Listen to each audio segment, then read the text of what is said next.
हमारे पास example number 6 है, A is a non zero column and B is a non zero row matrix. Then show करना है कि जो आपका A क्रॉस B का रैंक होगा वो 1 के बराबर होगा। ठीक है, तो पहले जो दिया है उसको लिख लेते हैं। A क्या है?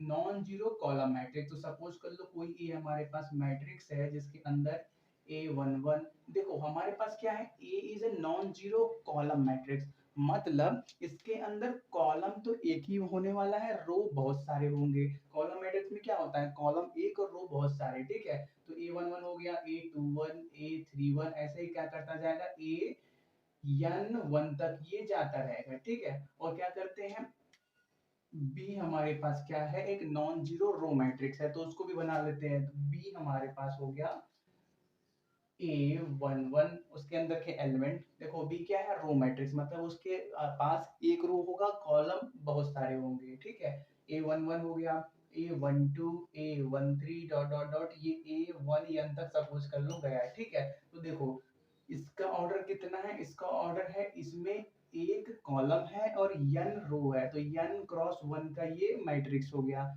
और इसमें क्या है, एक रो है और n कॉलम है। तो देखो मैट्रिक्स के मल्टीप्लिकेशन के लिए क्या चाहिए कि पहले वाले का कॉलम दूसरे वाले के रो के बराबर होना चाहिए। तो कॉलम कितना है 1, रो कितना है 1, मतलब मल्टीप्लिकेशन पॉसिबल है। तो पहले क्या करना है, a क्रॉस b निकालना है, तो उसको करते हैं। ठीक है, a b, तो वो क्या होगा आपका, जब इसको इसमें मल्टीप्लाई कर दोगे तो क्या मिलेगा, A11। और देखो जितने भी आपके बी मैट्रिक्स है उनके एलिमेंट को ऐसे बी से डिनोट करते हैं। ठीक है, क्योंकि ए से ही सबको करोगे तो थोड़ा सा कंफ्यूजन होगा आगे के लिए। ठीक है, क्योंकि हमको कुछ इंपॉर्टेंट रिजल्ट भी देखने हैं सॉल्व करके। ठीक है, सबको बी से डिनोट कर दो। ठीक है, तो क्या होगा, A11 B11, इसको इसको मल्टीप्लाई किया, फिर इसको इसमें मल्टीप्लाई करोगे तो यहाँ का एलिमेंट मिलेगा A11 B12, फिर क्या A11 B13, ऐसे ही आगे करते रहोगे A11 B1 तक। फिर क्या करोगे, इसको इसमें मल्टीप्लाई करोगे, मतलब क्या A21 B11, A21 B2, sorry B12, फिर क्या A21 B13, ऐसे ही आगे बढ़ते जाओगे, A21 B1 तक मल्टीप्लाई करोगे।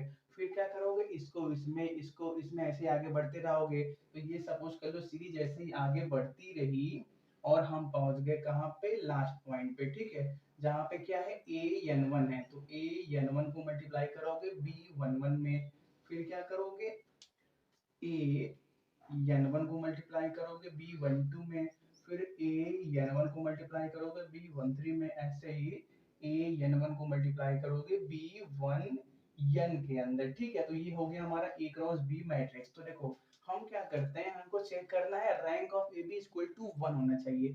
तो इसमें से क्या कर लेते हैं, एक 3 क्रॉस 3 ऑर्डर का मैट्रिक्स निकाल लेते हैं। ठीक है, ये और ये एक 3 क्रॉस 3 ऑर्डर का। ठीक है, और उसका डिटर्मिनेंट निकालने का ट्राई करते हैं। ठीक है, तो इसको यहीं पे लिख लो, ये आ जाए पहले A31 B11, A31 B12, A31 B13। तो सपोज कर लो हम क्या करते हैं, और सबको रब कर देते हैं। ठीक है, क्योंकि थोड़ा बोर्ड छोटा है इसलिए इसी में एडजस्ट करना पड़ेगा। ठीक है, तो इसको रफ कर दे। अब सिर्फ एक 3 क्रॉस 3 ए बी के अंदर हमने क्या किया, देखो यार आपको क्या मालूम, मैंने किसी भी मैट्रिक्स का आप सब मैट्रिक्स बना सकते हो, तो वैसे ही किया। हमने क्या किया, एक छोटा ए बी का एक छोटा सा सब मैट्रिक्स बना लिया, जिस जो क्या है, जिसके पास 3 क्रॉस 3 ऑर्डर है, जिसके एलिमेंट यही इतने जो दिख रहे हैं वही है। ठीक है, तो क्या करते हैं, इसका डिटर्मिनेंट निकालते हैं। ठीक है, तो देखो हमारे पास एक इंपॉर्टेंट रिजल्ट निकलेगा। ये इसका भी काम खत्म हो गया, इसको भी रफ कर देते हैं। ठीक है, इसको बस यही तक था कि हमारे पास ये मैट्रिक्स ए और बी है। ठीक है, तो मल्टीप्लाई करो, करने से पहले क्या करो, सॉरी मल्टीप्लाई तो हो ही चुका है, अब डिटर्मिनेंट निकालना है, डिटर्मिनेंट ऑफ सी। तो वो कैसे निकलेगा, A11 B11 बाहर रख के और इसको इसको मल्टीप्लाई करके A21 B12 इनटू में क्या A31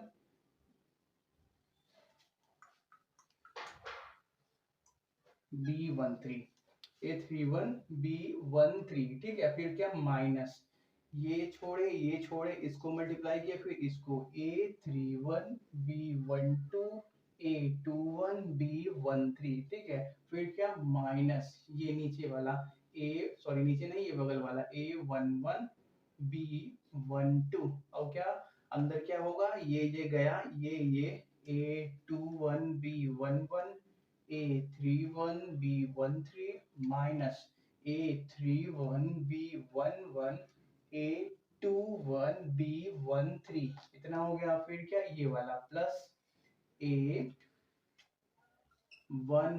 B13 अंदर क्या होगा, ये गया, ये A21 B11 A31 B12 और क्या A minus A31 B11 B और क्या ये और ये A21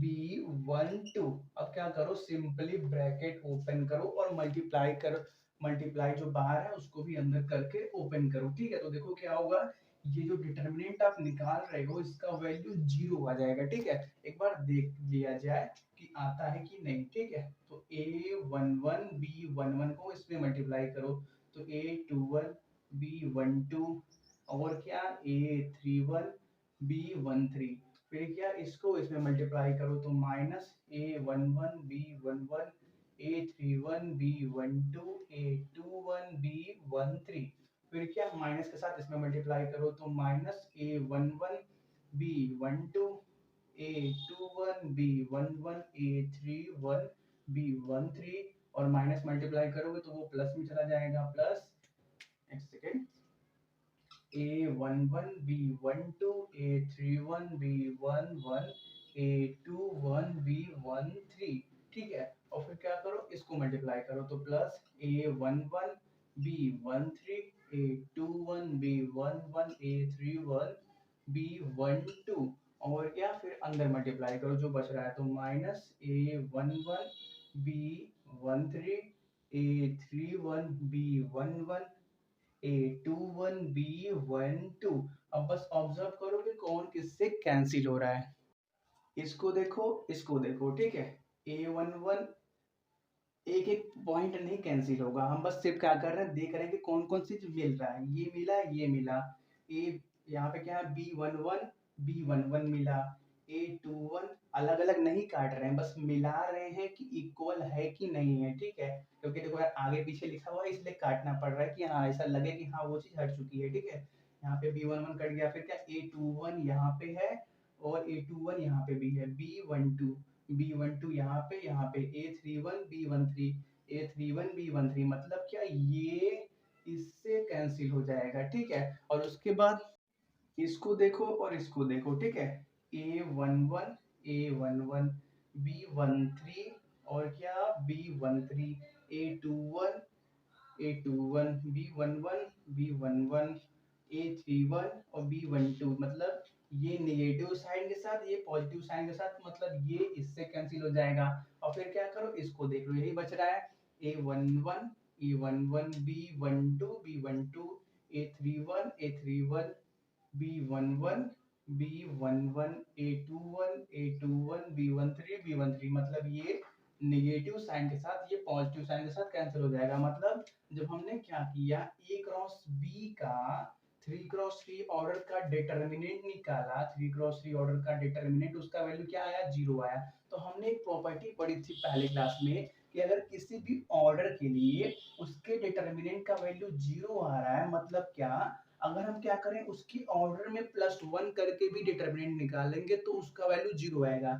यहाँ पे 3 ऑर्डर के लिए डिटर्मिनेंट का वैल्यू 0 आया, तो अगर हम 3 + 1 4th ऑर्डर के लिए निकालेंगे उसका वैल्यू भी 0 आएगा। फिर एक और ऐड करो 4 + 1 5 के लिए निकालोगे उसका भी 0 आएगा। कहने का मतलब अगर आप अब 3 के बाद जितने भी ऊपर तक जाओगे n ऑर्डर तक, आपके पास डिटर्मिनेंट का वैल्यू हमेशा 0 ही मिलने वाला है। और जब डिटर्मिनेंट का वैल्यू 0 के बराबर होता है तो हम क्या करते हैं, उस टाइम पे रैंक नहीं बना सकते, हम क्या करते हैं उसका और छोटा सब मैट्रिक्स बनाते हैं। तो देखो ये था क्या 3x3 ऑर्डर का। अब क्या करते हैं 2x2 ऑर्डर का बनाते हैं और उसमें चेक करते हैं। ठीक है, नोट कर लो, पहले रफ कर दें। तो देखो हम क्या करते हैं, अब एक कोई डी सब मैट्रिक्स बनाते हैं उस बड़े से A क्रॉस B मैट्रिक्स से। ठीक है, अब इसका डिटरमिनेंट चेक करते हैं कि वो किसके बराबर होता है। ठीक है, तो determinant of D is equal to A11 B11 into A21 B12 minus A21 B11 A11 B12। ठीक है, तो A11 A11 A11 B11 B11 A21 21 A12 A12 मतलब ये भी क्या आ गया, determinant of B is equal to 0 आ गया, मतलब हमारा रैंक 2 भी नहीं हो सकता। और देखो स्टार्टिंग में क्वेश्चन में क्या लिखा हुआ है कि A नॉन जीरो है और B भी नॉन जीरो है, और जब कोई भी मैट्रिक्स अलग अलग नॉन जीरो होते हैं तो उनका रैंक जीरो के बराबर तो नहीं आ सकता। तो देखो ना ही 3 हुआ, ना ही 3 से बड़े वालों के लिए हुआ, ना ही 2 के लिए हुआ, तो बचा कौन, 1 बचा। मतलब क्या, एक कोई ऐसा ऑर्डर होगा इसके अंदर, ए क्रॉस बी जो मैट्रिक्स हमने बनाया था उसके अंदर कोई एक ऐसा ऑर्डर होगा 1 क्रॉस 1 का, जिसके लिए आपके determinant of A cross B का वैल्यू 0 के बराबर नहीं आएगा। तो वहां से क्या मिलेगा आपको, rank of a matrix is equal to 1 मिल जाएगा। Hence prove. क्लियर हुआ, 0 नहीं हो सकता, 3 से बड़ा नहीं हो सकता, और 2 का तो हो भी, 2 वाला भी नहीं हो सकता, तो बचा कौन, 1 बचा। तो कोई एक ऑर्डर ऐसा होगा, कोई भी ले लो, चाहे ये ले लो, चाहे ये, चाहे nth वाले ले लो, कोई ना कोई तो होगा। ठीक है, चलो नोट कर लो।